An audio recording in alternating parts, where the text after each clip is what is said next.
but there was no coaching, there was no coach as such. Till I found my first coach only when I was 18, when I joined the college. But till that time, it was all our seniors used to guide us in a way, but we used to play games. That's all. So there was no training as such. But fortunate that I'm really, got that opportunity to be part of football, which was really, you know, very near to my house. 200 meters away from my house. It was really a great experience. Yes.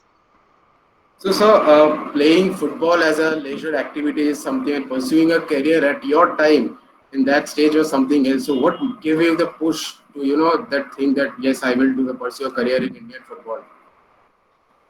No, it is like, I wanted to be a player. I was, trying to develop myself as a player. I played for the university level, state level.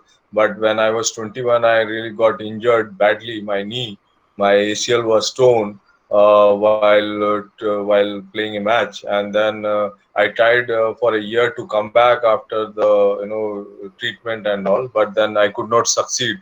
That was the time I decided, okay, I have to devote myself into, football administration, football management aspect.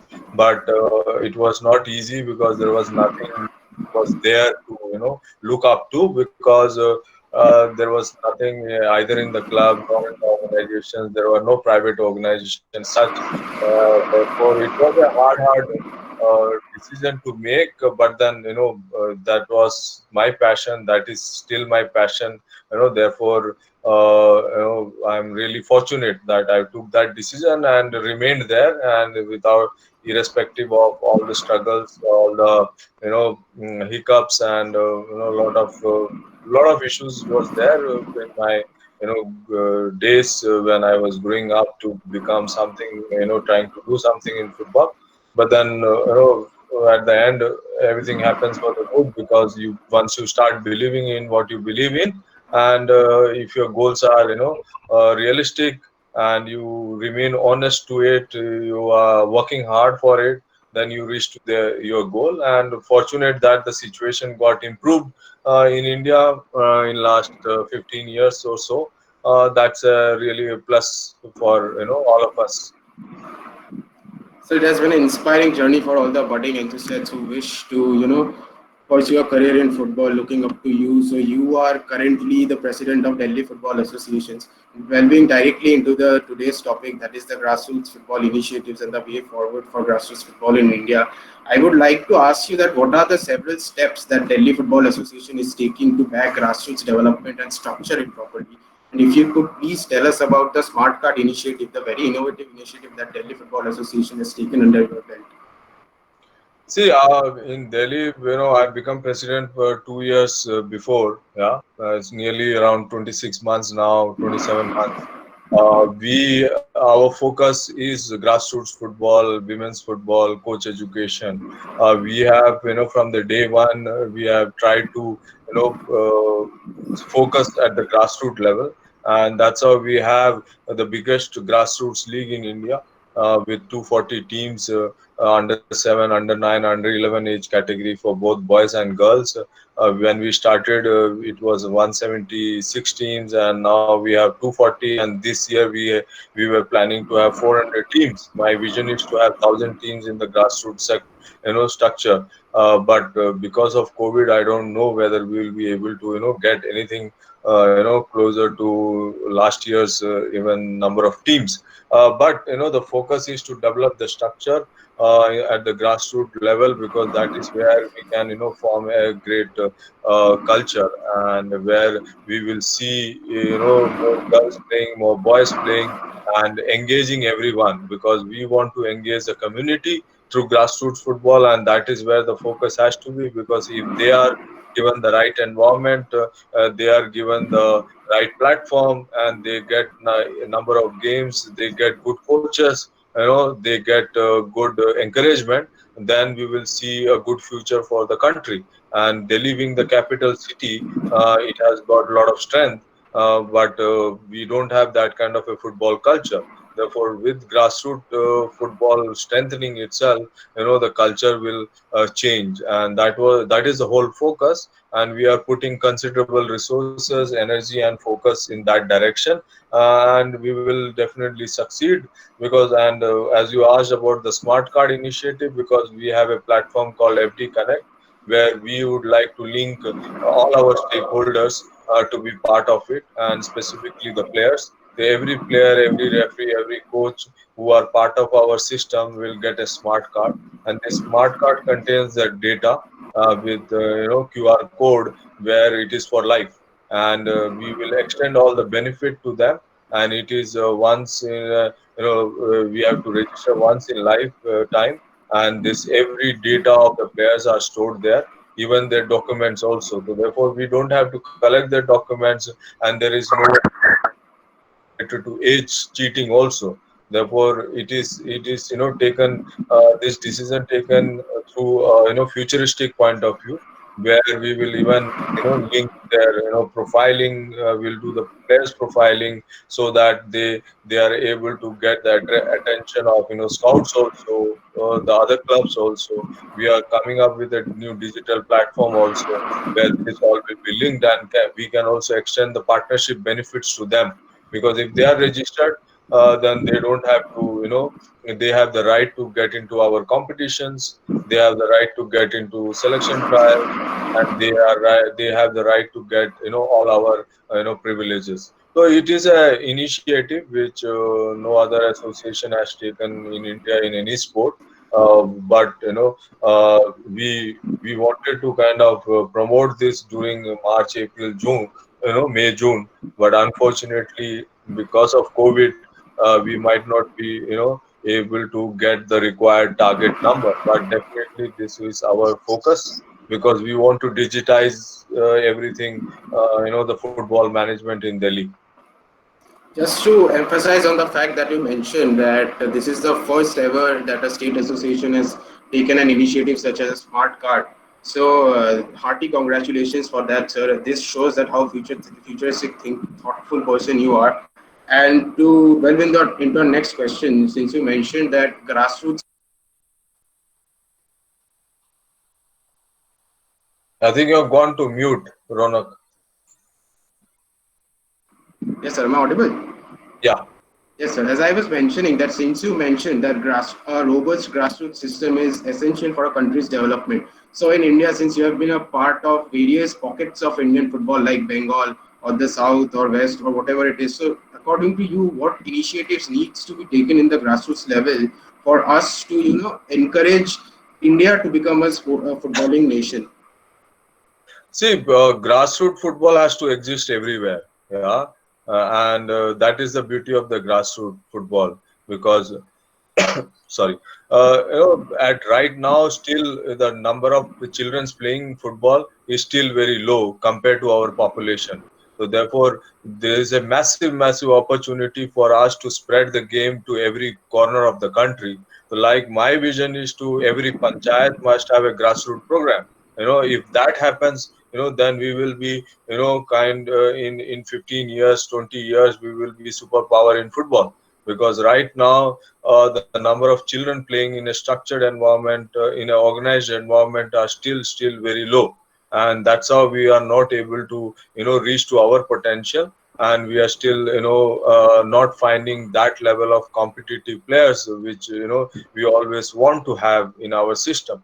Therefore, it is a grassroots which will produce that number of players. But at we also have to understand that through grassroots football, we will be able to give them much more than the game. Because that is very important. We will have more fit citizen, we will have more people who love the game, though we will have more fans for the game, we will have more people who will take initiatives for football, and they will create much more opportunities. So therefore, we need to engage more people into the game, and that is where the grassroots helps.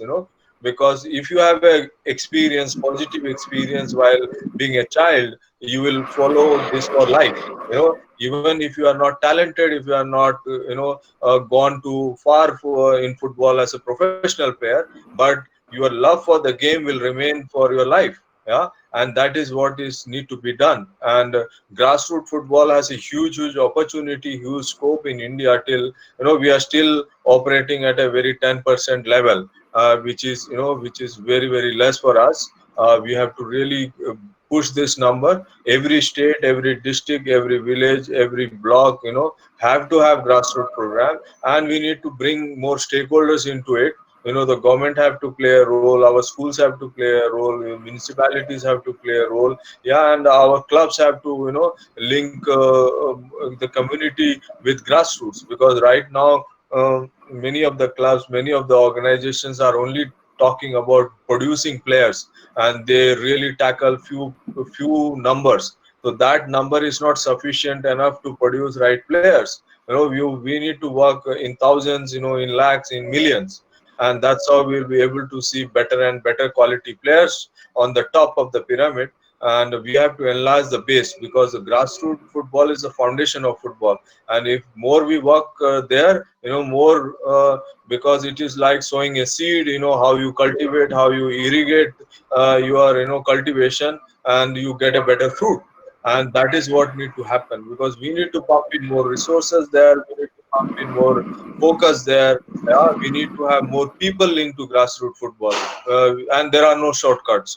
There are no shortcuts. If it is like, it is like today a kindergarten school, a primary school is like grassroots. If you are not gone to kindergarten or a primary school, you really cannot crack to be a top scientist or a top technologist or a top in anything. Yeah, so it's like that. So we cannot miss the grassroots football, and that experiences only helps the sport to grow and create a culture. And that is what we need to do. Like you are from Bengal and many are from Bengal, I see, those who are there listening to, that's a culture is there. Yeah, but still, it is every year it is going down, I could say, because when I was growing up it was different. Now it is different. Yeah, it is, though we have big clubs there, but we have to take football to every district, in an organized and a structured manner in Bengal. Football cannot be limited to Calcutta. No, it has to be there everywhere, in the remotest part. And there are, fabulous talents there, but it is not structured, it is not organized. And that is where the grassroots football can play a major role. Sir, I will pick up on two from what you just mentioned. The first point being that since you said that your vision is to take football to masses and take football to every panchayats in India, and second, what you mentioned is that you want more active participation from the government. So my question is that, sir, is the government taking the necessary measures to develop the grassroots in India? Do we have the necessary infrastructure in India to suffice and have the adequate amount of facilities for our children?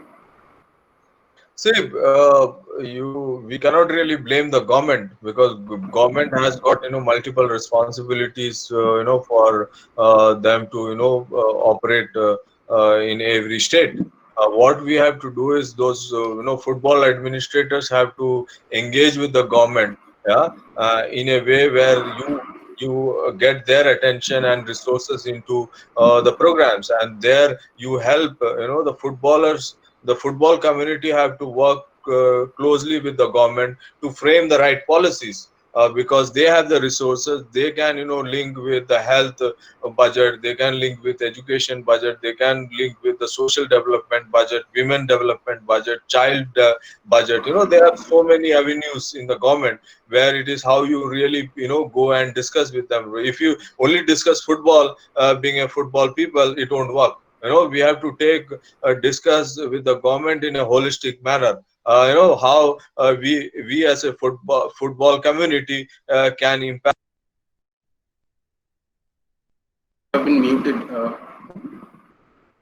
So you have been muted. Can you please unmute yourself?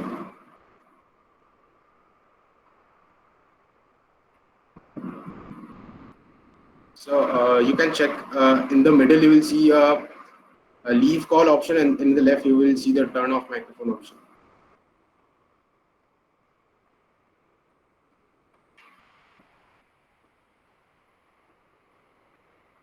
So you will be seeing the option in the middle of the screen where you can, unmute yourself. You can also type Control plus D, sir. Yes, sir. Now you can speak, sir. Hello.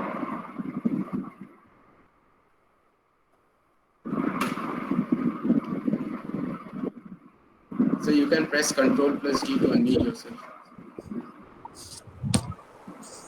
So we can't hear you, sir. I'm sorry, Control.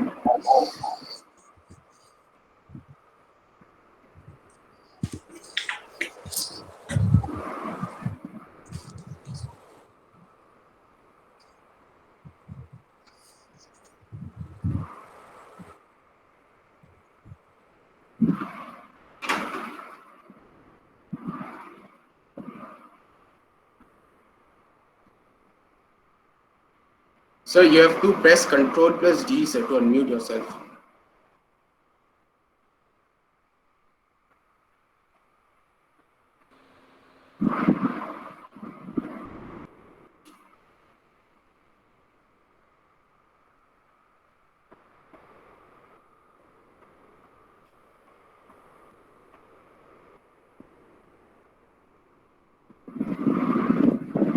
So the unmute option is there on the screen, sir. If you can check once, if you can tap on the screen with your cursor, you will get the unmute option, sir.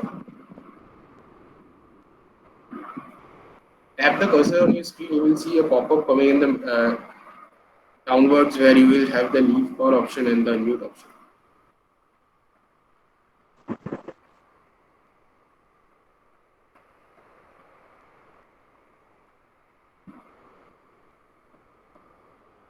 So you will have to unmute yourselves or else.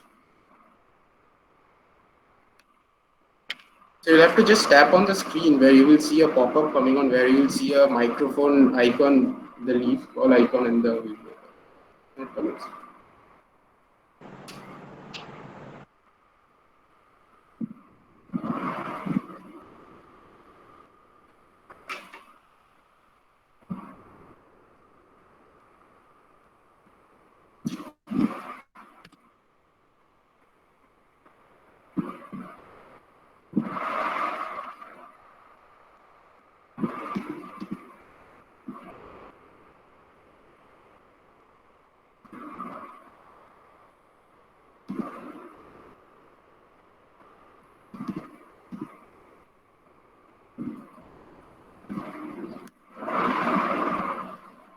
So yeah, you will have to rejoin, I guess, sir, because there's a disruption in the net, so you'll have to rejoin, sir.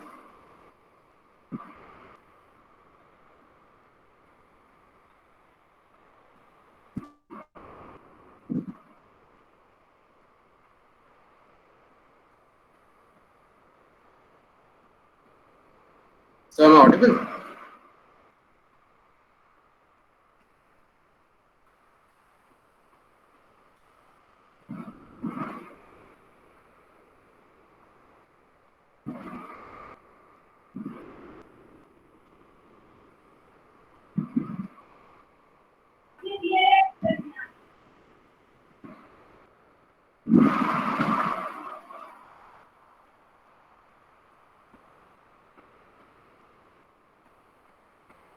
I would request our audience to kindly be patient. There is a network disruption happening. No, child, the admin can't unmute. The person himself has to unmute himself. So there's a technical disruption which has occurred. So we are rejoining him. Kindly be patient, and he will be joining us within a minute. Thank you so much.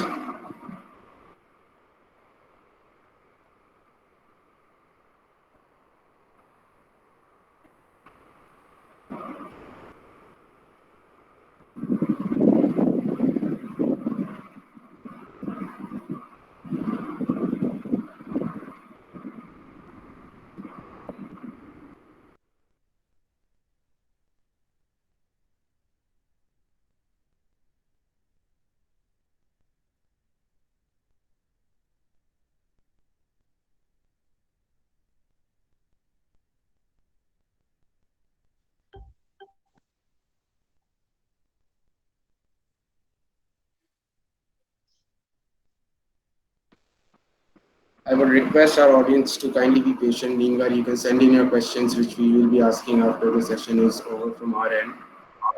Kindly keep on sending your questionnaires to us. Sir will be joining us within a few minutes because of the technical disruption. Please be patient.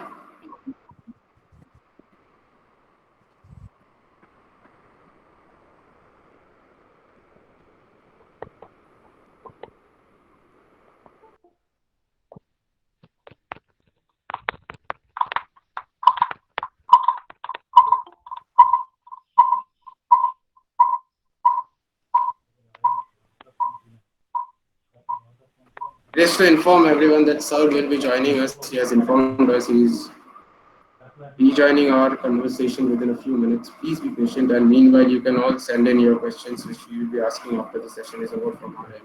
Oh,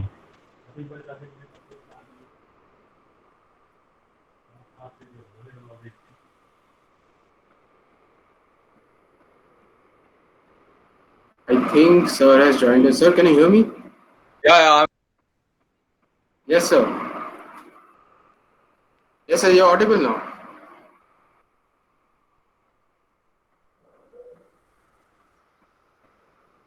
yeah. Can you hear me? Yes, sir. Yeah, Yes, sir. You're audible. Please carry on, sir. yeah. Okay, what I was telling you, is that it is not the football, government will come out with a program and a project to support football at the grassroots level. Yeah, it is the football community has to go to government, and to have a discussion with the government. It is not only about football. It has to be on the holistic part, how football can help to make a citizen healthy, how football can play in an education setup, how football can play a role for social harmony, how football can play a role for women empowerment. It is that's how we have to engage with the government. If we can only go and talk about football in a very narrow sense, it won't help, because the government have to see that for them it is not football and sport. They have to do multiple things, yeah, in the every sector. And that's how we have to be intelligent enough, how we can get best out of the government. As far as facilities are concerned, for grassroots football, you don't need those stadiums, those fabulous pitches. No, like, say, if you go to Africa, it is not the facility which are producing players. It is the game producing the players. Yeah, you play more, you have more opportunities to play, you have more people who really promote you, and that's how you grow. And that's how the more Africans are playing football today at the best of the clubs. Yeah, and India is far better in terms of facilities. Yeah, we don't have facilities for at the maybe at the top level for elite player development, or at the competitive level, where we don't have that kind of stadium, except one or two. And we that all need to come. But for a grassroots, you don't need those super facilities. Yeah. And what we need is more enabling mechanism, where people are encouraged to invest into football, where people are encouraged to be part of football. And that's how the football associations have to welcome people into their house, everyone. It is not, association cannot be like, work as a well, where they really don't encourage other people to do anything. It don't work, because football association have to build a system, build a mechanism, where more and more people join football, rather than stay away from football. And those who are doing a good thing in football, they need to be encouraged, they need to be motivated, and we need to really work as a team. And because everyone who is even putting their 1 rupee into football, how we can really make sustain them. So these are all are important aspects, where we have to see that how football can engage everyone. So it's multiple ways we can get best out of the government. Absolutely, sir. Since you mentioned that it is the job of the associations and the clubs to, provide the facilities to the children. So my next question to you is, sir, do we have the adequate academies in our country to sustain the demand which we have for football, and do we have enough coaches who require the basic understanding of how to train a children, like not to just shout at them, or how to deal with them? Do we have that resource with us? See, right now we have very limited number of trained coaches, licensed coaches. Yeah, we have around in the range of 5,000 or a 10,000 range, which is very less compared to the population we have. And the number of children who play football in every school, we must have a trained licensed football coaches. Every club must have a grassroots trained coaches, licensed coaches. Likewise, every panchayat, till that panchayat level, we need to have qualified licensed coaches. It is like whether you fly a small plane or a commercial flight, you are licensed, then only you can fly. Yeah, so similarly in football, or in a teaching job, you are only taken into the job when you are properly trained to, and that is what football need to have. The problem is, we have started coach education very late, but we have to really push this to every corner of the country and make it viable also, because at present it is high priced.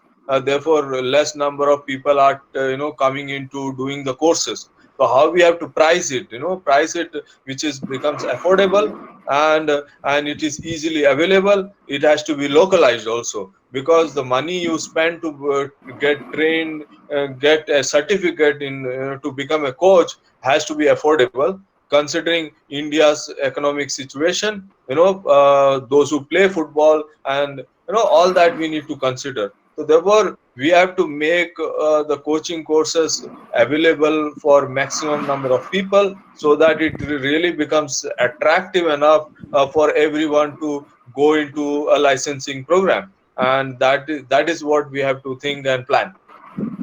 So, since you mentioned the economics of football, considering that India is a very poor country, and as you mentioned that we don't have enough coaches, so sir, my question is that in the footballing pyramid, if the academies are producing players at a certain level and they are selling it to the top clubs, do you think that from the top half of the pyramid, the economy or the money should flow into the bottom half as well? Like when an academy is producing a player and sustaining and getting him flourish, he should also get a share of the pie. Yeah, see, that has to happen, otherwise the small clubs and the academies cannot sustain itself, because right now we really don't have enough number of elite academies in India. And that is one of the weakness in the system. We might have many academies, the academies are normally a community level, player engagement program they run, but elite academies are not there enough. Yeah, like what TFA kind of a situation is very few, which is we need more numbers at every state level. At least one elite academies must be there. And wherever there are professional clubs, there may need to, every professional club must have an elite academy. And those who bring the players up from the grassroots to the top, they must be compensated. And it is as per the FIFA regulation. Solidarity payment is already there, but then the problem is we are not structured enough our football. Therefore people take advantage of the situation. They take the players from one academy to the other club, without even compensating. And people doesn't know their rights. The organization doesn't know their rights, and the players sometimes are not they don't also get to know their rights as well. So that's we need to educate people who are part of football ecosystem, and we need to empower them. And that is what we need to do. If we can empower people with the right knowledge, they will be taking the right decision. And this mechanism is already there in the global football system, but we need to implement it through a mechanism, through an education process, through empowerment.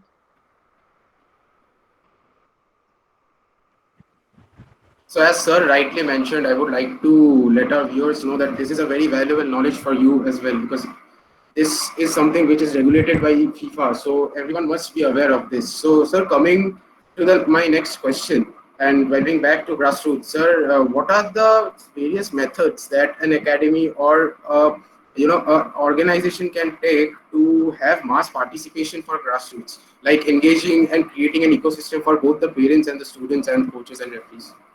See, if we need to do things in a simple way.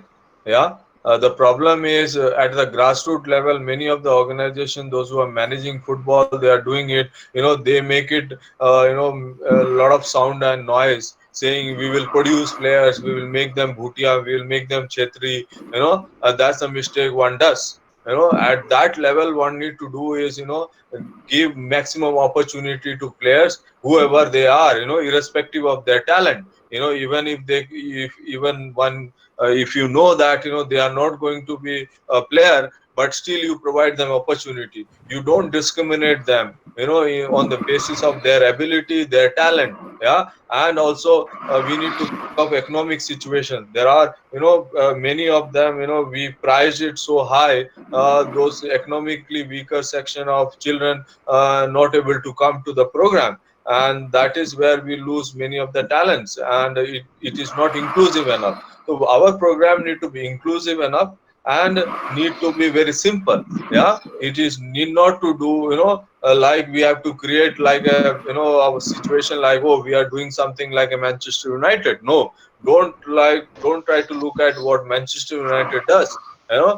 Think about our situation, and do things in a very simple way, so that those who participate in football, they really don't feel the economic pinch. Yeah. They really feel, it is the football what we are enjoying, and what we are getting the experience is what counts.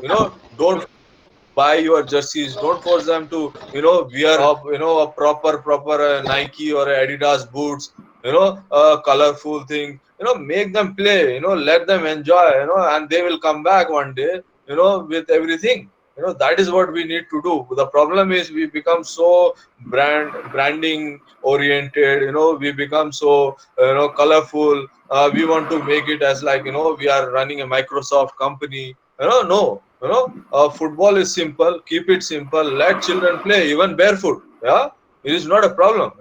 But maintain the safety aspect, maintain the security aspect. And deal with them like a human face. Yeah, it's very important. Don't treat them as as differentiate between any way. Whether they are coming from any social background, whether they are coming in a Mercedes, whether they are coming in a rickshaw, treat them equal. Yeah. And so that when they go back home, they really think about those few minutes and those hours, oh, how great it was, so that they really push their parents to be back there. Yeah. And that's how we have to create an opportunity for them to continuously to be there in football. The problem with us is, we all try to copy paste one model, trying to think, we are living in US, or we are living in some advanced countries.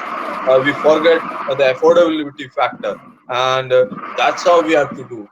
Therefore the grassroots philosophy is, it has to be inclusive in nature. It should be non-discriminatory. Yeah. And it is all about fun. Yeah. Don't try to push them to just run around the football pitches. Yeah. No. No, just make them enjoy that particular moment. If they are 5-year-old, 4-year-old, 6-year-old, 7-year-old, make them engage in a way where they really make that experience for lifelong. Yeah. And that's where you inject them the football kida, you say, the passion in them, and they really don't think of any other sport, because it's all about experiences. Children will never come and say, oh, you treated us bad, you really made me feel look bad, you only pointed out what I have done wrong. So this, they will never come and speak to a coach or to anybody, but they all go back with these bad experiences, and I see this more happening. And that is what we need to change. Yeah. Don't think that what no. As a organizer in grassroots, don't think about what think only about what the children have to get in that number of few minutes, or 1 hour or so. Give them positive experiences, so that they, if even they don't 1% chance to become a player, but they really take football back home and think of remain loyal to the game. That is very important.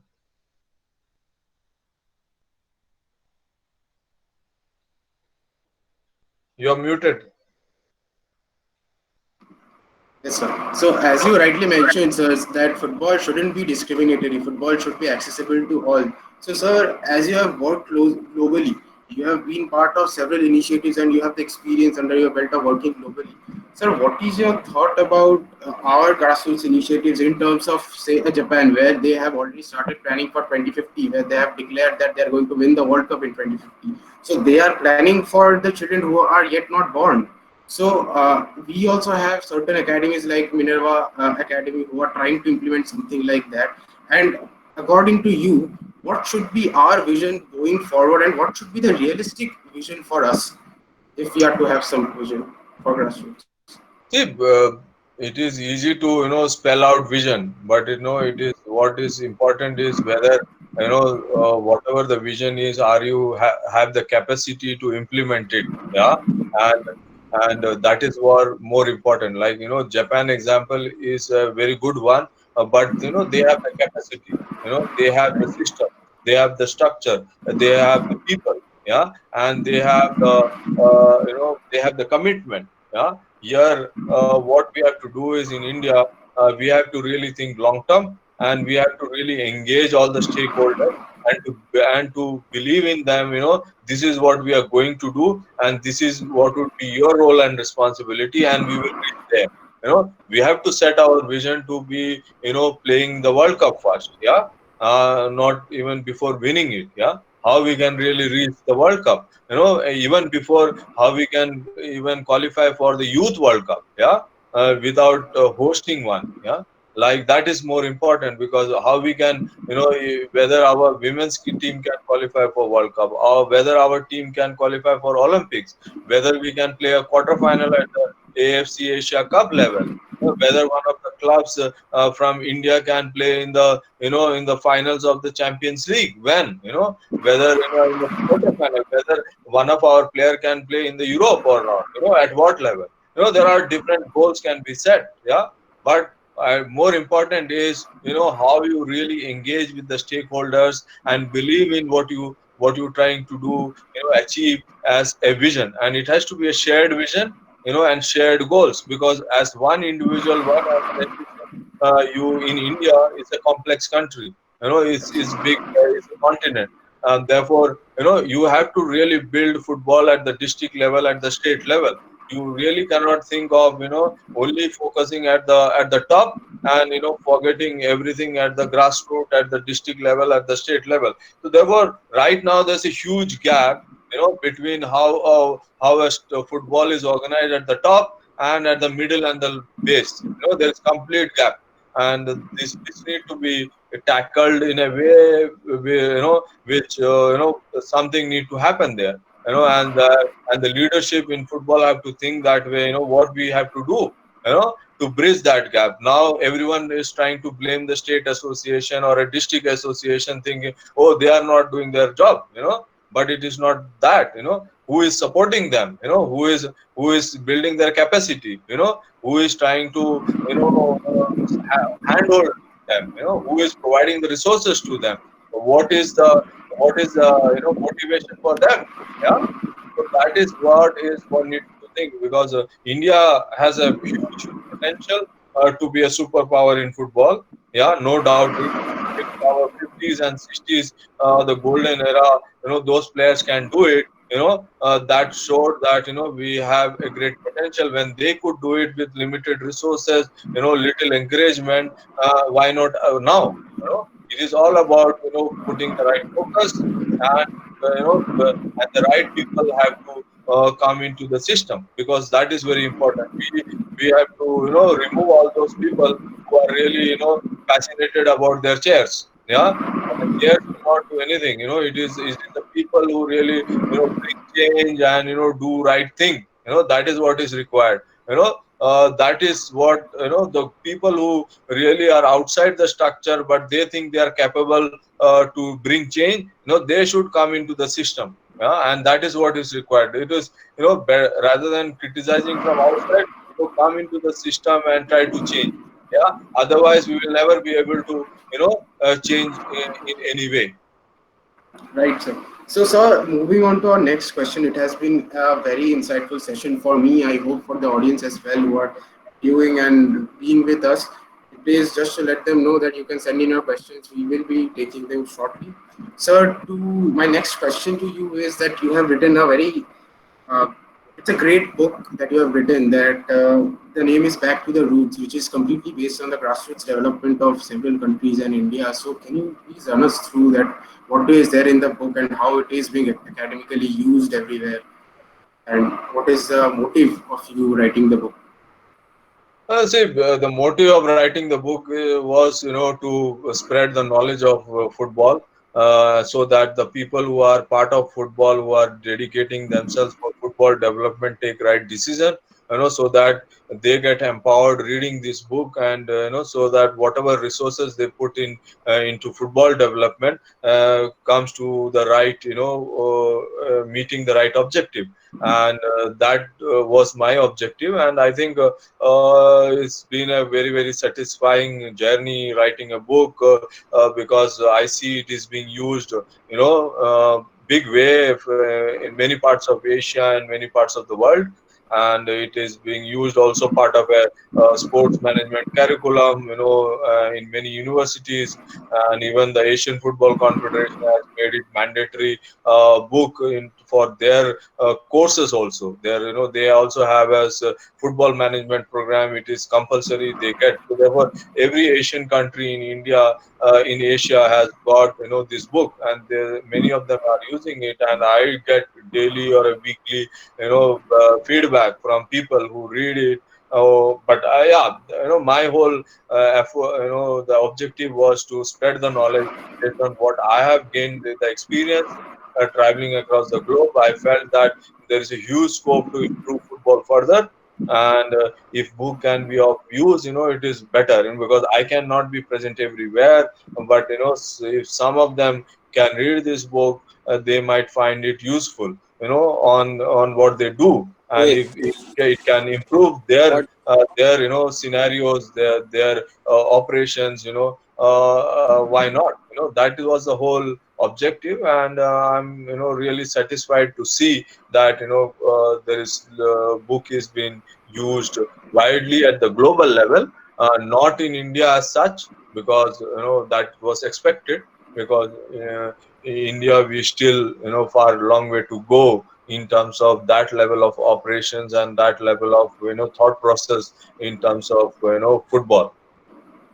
Absolutely, sir. So, sir, before we move on to our audience question session, I my last question to you would be that what is your take on organizations such as FSA who are Hello, working on Achal. the grassroots development initiatives of the country, and what will you instruct them to do going forward? No, I think the organization like you is what we require more and more, because we need a more grassroots level organization who does the right thing to promote the game.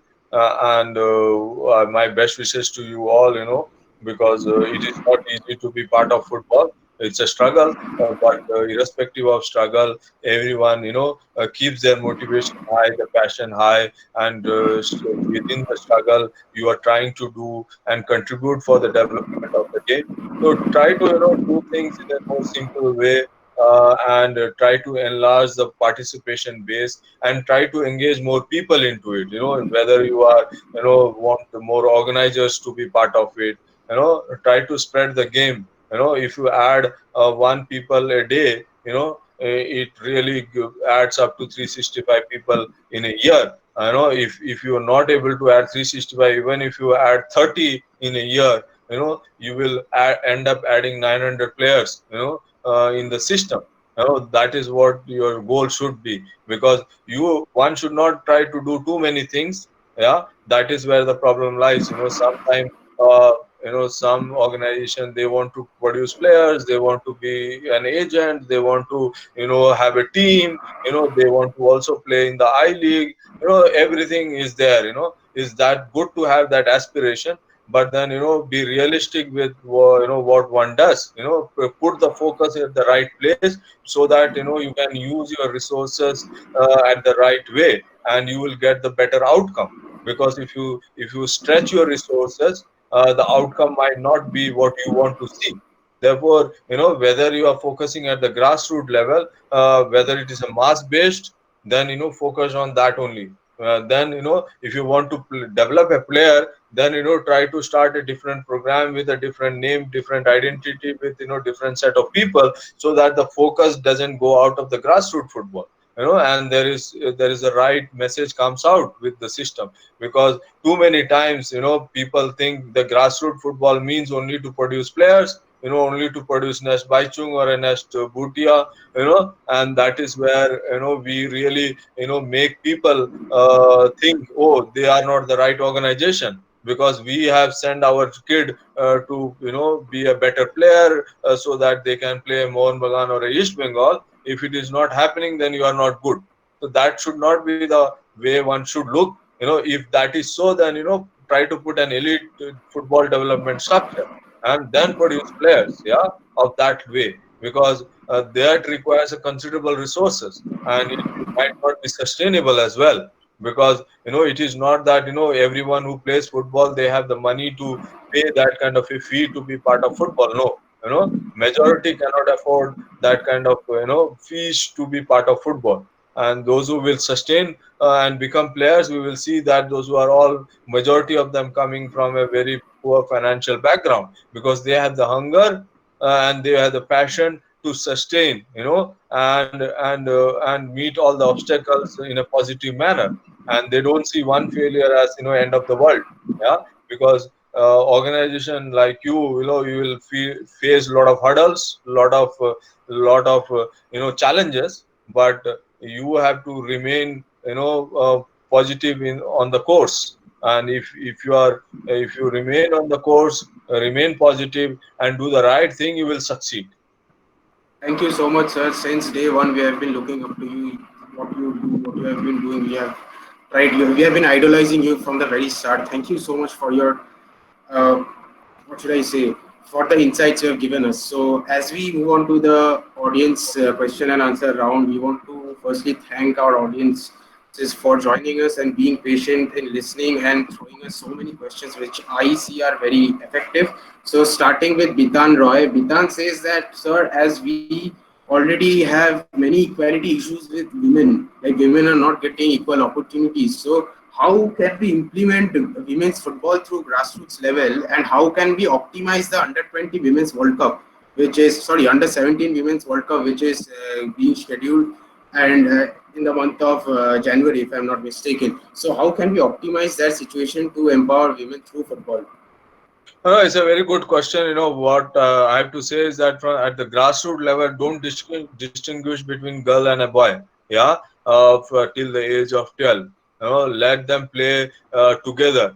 That's very important, and also organize more mixed games. Where the boys and girls can play together. And if one girl is playing among five boys, there will be other girls that feel attracted to play football. The problem is many times we try to exclude boys and exclude girls from the whole program, and we try to create very specific program for girls at a young age, which is not very positive, because the participation base for girls is very less. So we need more participation base. So that can only happen when one girl sees two girls playing, they feel attracted, rather than among boys. So then they feel, or the parents feel, oh, these girls are playing football, my girl can also play football, because we need more younger girls to play. Because if you start football girl, at 12 or a 14,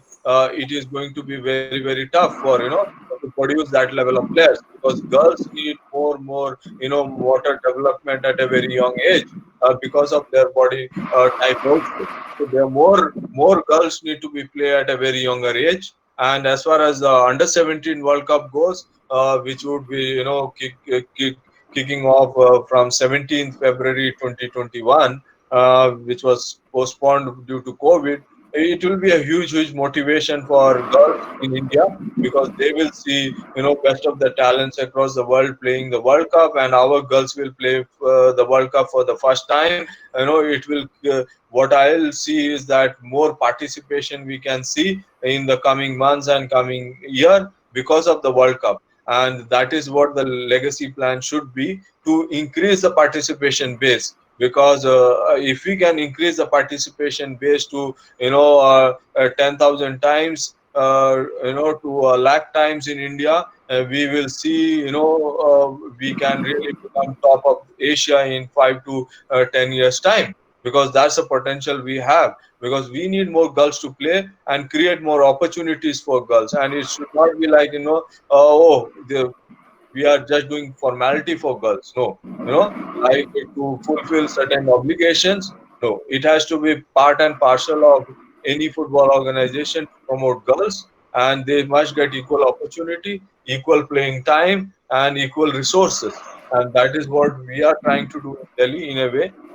But it's a long way to go, because we need more girls to play. And not only girls to play, but we need more girls to become referee, more women to become coaches, and more women to become part of football management and administration as well. That's how we will be able to see more girls playing football, because all round we need more women. It's a good question, and I'm sure we will see more improvement coming in that women's football. Sir, as Auditro Nag asks, he is asking that what is the role of physical fitness and nutrition in grassroots development, and the role of sports science, which can be implemented in grassroots development. See, the grassroots development, as I said, keep it simple. Yeah. But then, like there are situations where you have to, make use of sports science, because, when we include sports science, the overall cost of operation goes up. So we have to be very mindful, where, what level we should use it, because then we create that kind of expectation that means, without sports science, without analytics, grassroots football is nothing. Yeah. So we have to be very mindful, though it has a real, value. If you have resources, if you can afford it, you should be able to, because then you will know everything, because you will get more data. If you get more data, you can take better decision. Yeah, better decision in every way, and that is what is required. And the physical fitness, is a, don't try to isolate physical fitness from those drills and all. At a grassroots level, ball should always be part of your life.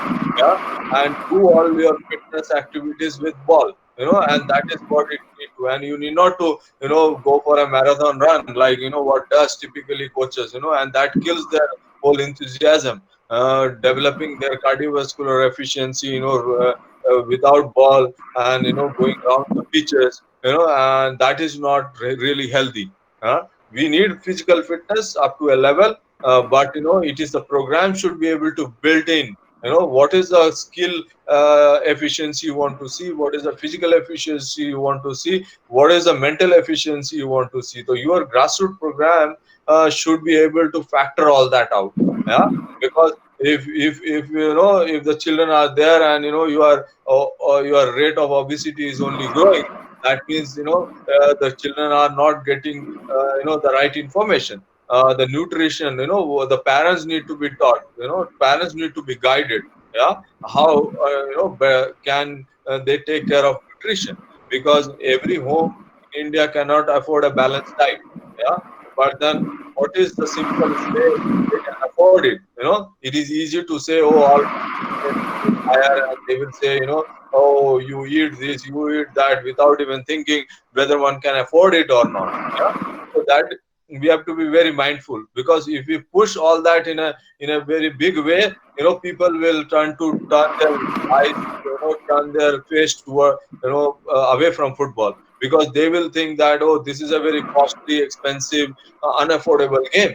Yeah, so we all have to do things in a way whereby parents, whereby children are not intimidated by science and so many gigs. Yeah, that we have to be mindful. So we have to do things in a situation within an environment, because what an American can do in a given situation in a city level, we cannot think of doing in a remote part of, say, a North Bengal in a tea garden area. Yeah, cannot. We need to be very, we have to really customize things. Yeah, there are basic principles you have to follow, but then there is no end of interventions. Sports science, there is no end. You can do things in in a few lakhs to multi-billion dollars. Also, it won't be sufficient, because there are endless things today. Because every day there is a new development happening in sports science, and there is no end. You will always feel that, oh, why I was. Therefore, we have to be mindful how and if you are working with an elite athlete, elite player, there is no other way. You have to, yeah, the sports science, everything need to become part of player development, because there, that is what is important, because you are producing player. At Right. grassroots, you are building the character. You are building their passion towards the game. Yeah, and you Right. see them, playing football throughout their life. Yeah. So therefore, the whole intervention mechanism is different at each level. Thank you. So I think it's a very informative answer and it answers Auditro's questions very elaborately. So Yan Law, who is head coach of Punjab FC and also a member of Association of Indian Football Coaches, says that we need better coaches at the grassroots level, and coaches must understand that grassroots football isn't about winning or losing. Focus must be on having fun and mass participation. And sir, he also says that I feel that if we want to play in the World Cup, we need to reduce foreign players in the I League and ISL. Our Indian players are sitting on the bench and not developing themselves. So, what is your thought on that? No, no, I fully agree with what he says. There is he is experienced enough. He knows what it requires. Therefore, definitely, what he's saying is absolutely right.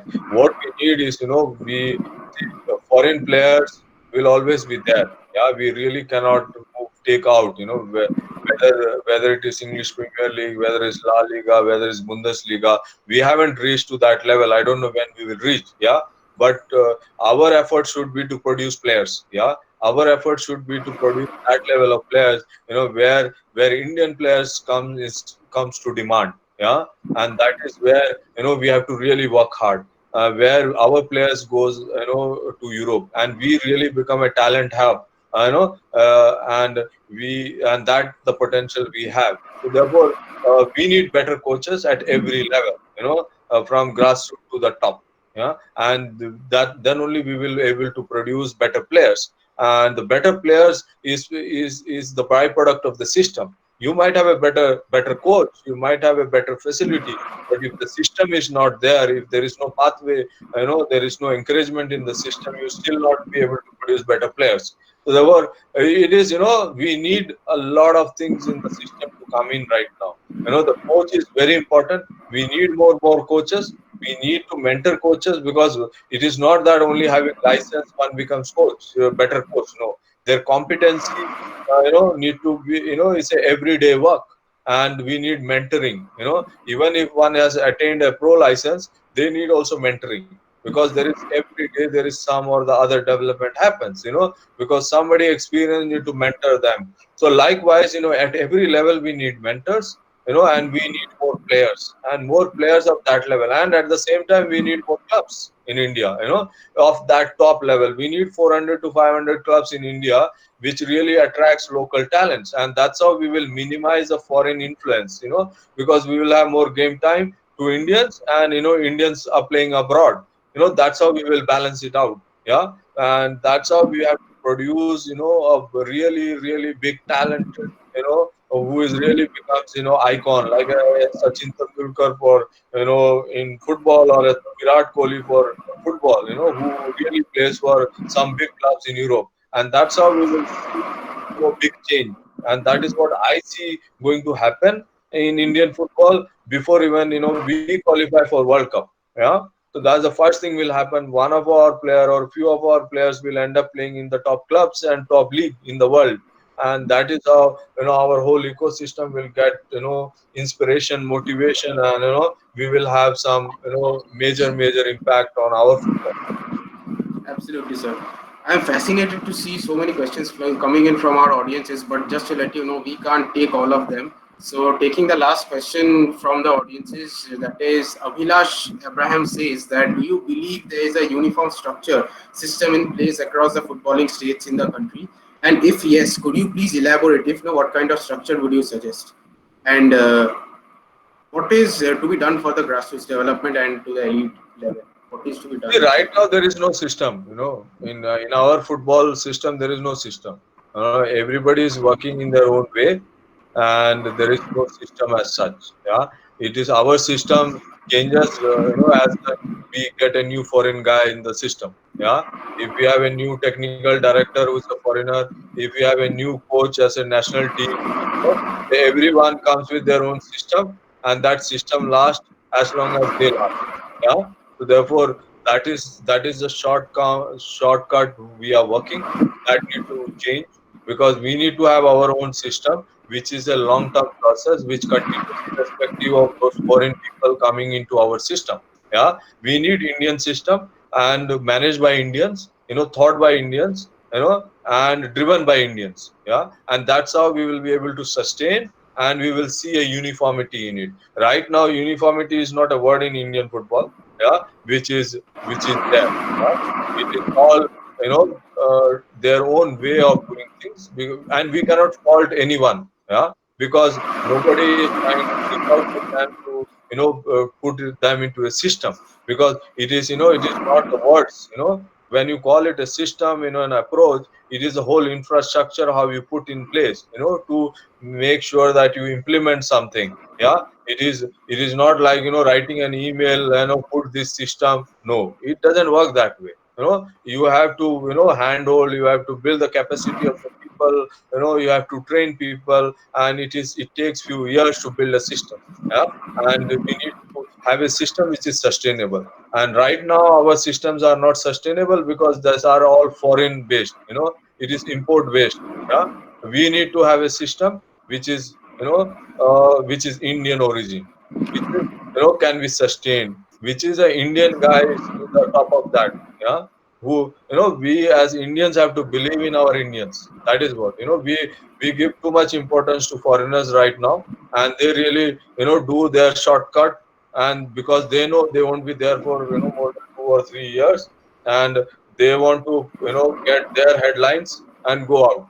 Yeah, which is system have to be thrown out, because if you read my book I talk about this. Yeah, because that system, we build 100 story buildings every time, and we demolish those buildings, but we can't see those buildings demolished, because that kind of money gets invested.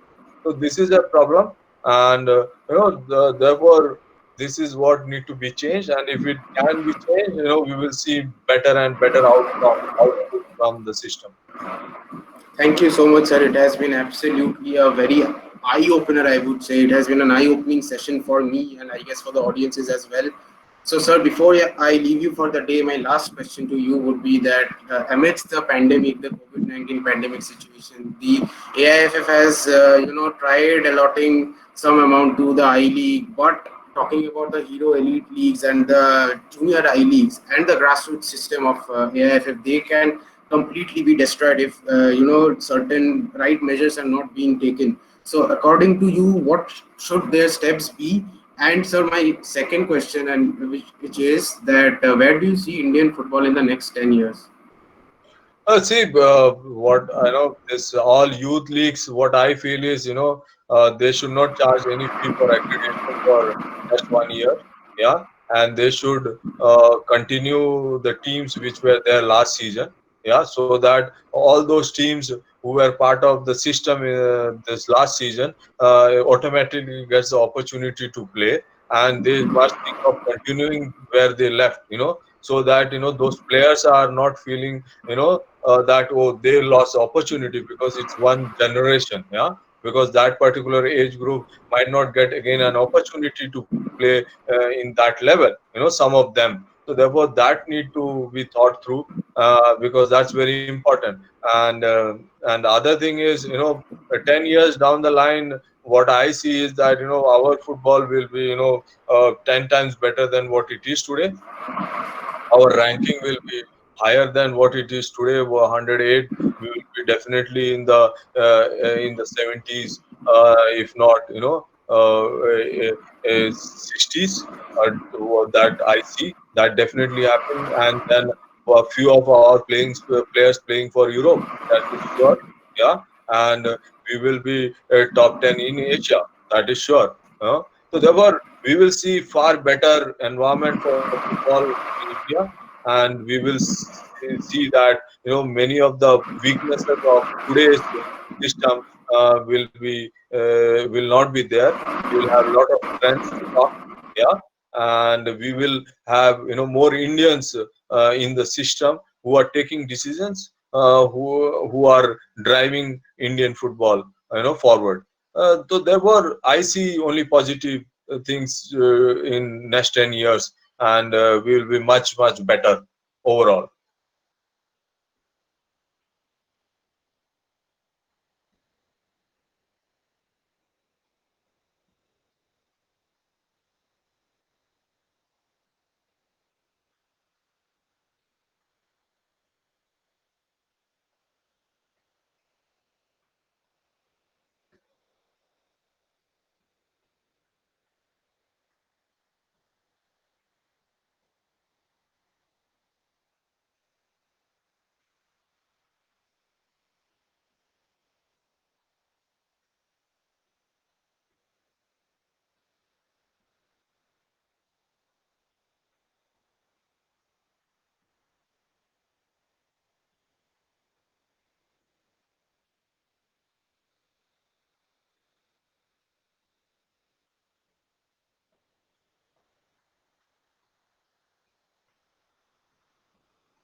Hello, sir. Am I audible? Yeah, yes. Sorry, my line got disrupted. As I was mentioning, sir, it's been an absolute honor to host you, sir, today. You are the administrator whom we look up to. Thank you for all the work you have done until now, and which you have been doing, implementing new strategies for football in India. And thank you so much for joining us, sir. Thank you, and all the best, and stay safe. It's very important, and we will definitely overcome this virus. Stay strong. Thank you. Thank you so much. Thank you. So, it is to let our audiences know that we will be hosting Anju Turambekar on Sunday, which will be another enlightening session with us on the grassroots development of India. She is the current technical head of Tempo SC, and she has been an integral part of the AIFF heading their grassroots department. I would want to thank every one of you for joining us today, and it's been a pleasure having you all Raju together. and Thank you so much.